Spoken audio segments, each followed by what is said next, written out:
Buenas tardes. Quisiera hablar hoy respecto de dos temas, o más bien uno dividido en dos, que me preocupa y que tiene que ver con la utilización de los contenidos de educación física, conllevando a tratar al niño como objeto y no como sujeto creador de su propia historia.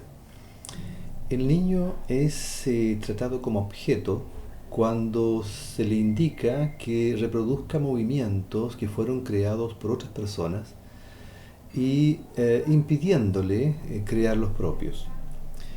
Eh, Hay varios apellidos que podría tener este uso del niño como objeto, ¿ya? Como objeto de triunfo, como objeto de representación, eh, como objeto de clasificación.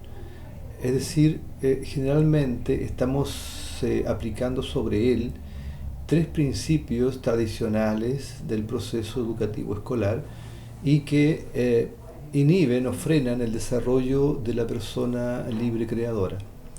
Estos principios son el funcionalismo, el utilitarismo y el asistencialismo. Somos funcionales con el niño cuando aplicamos sobre él y unos contenidos en el cual él debe funcionar lo más cercanamente posible a eso que se le muestra. El niño es usado como objeto también cuando utilitariamente utilizamos sus habilidades para representarnos nosotros los adultos. Eh, Eso pasa con las selecciones de cada uno de los colegios que utilizan niños para que se representen. Conste que no estoy emitiendo juicios de valor, no estoy diciendo que eso sea bueno o malo. Lo que estoy diciendo que en ese plano el niño no es sujeto, es objeto.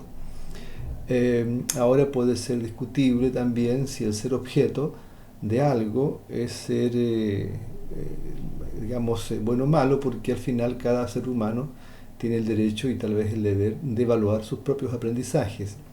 Lo que estoy tratando de decir es que al enseñar técnicas de movimiento, para lo cual generalmente el niño no está habilitado, pues no son movimientos propios de su cuerpo, sino creados, como digo, por otras personas, este niño deja de ser sujeto y pasa a ser objeto.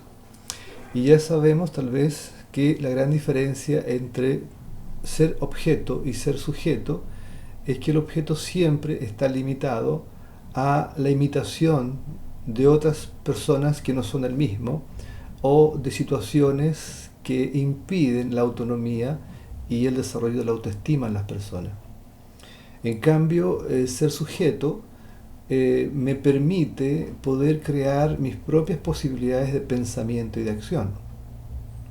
Ahora, ¿cómo o cuál es la clase de educación física que permitiría el desarrollo de este ser humano como sujeto, evitando la transformación de este ser en un objeto?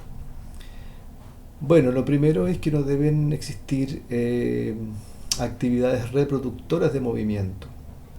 Cuando se le enseña una voltereta a una invertida, cosa que no se debe hacer porque no es de ámbito escolar, eso es de ámbito extraescolar, eh, el niño está sujeto a una serie de movimientos técnicos que, según algunos, para ser ejecutados correctamente, deben acercarse al modelo de la gimnasia deportiva. Porque hay que evitar eso si yo quiero que sea sujeto. Para que sea sujeto necesito actividades en donde le digo qué hacer, pero no cómo hacerlo. El cómo queda a criterio del usuario. Generalmente cuando el niño dice, profesor, ¿puedo hacerlo con mi compañero? El profesor debiera decir, el problema es suyo, la tarea es la que indiqué y ustedes verán cómo la resuelven.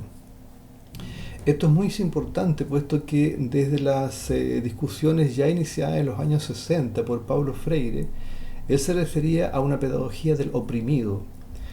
Y la pedagogía que oprime es toda aquella que no permite que la persona se exprese en sus propias convicciones, en sus propios pensamientos y en sus propias visiones. La clase de educación física oprime al niño o niña al evitar que éste se exprese libremente dentro de sus posibilidades de acción. Por lo tanto, el llamado es a reflexionar sobre si mi clase es reductora, es decir, se reduce a una reproducción de movimientos técnicos, con lo cual estoy tratando al niño o niña como objeto, o si mi clase es de libre exploración para que este niño se desarrolle como sujeto histórico, socialmente, digamos, ubicado dentro de una cultura.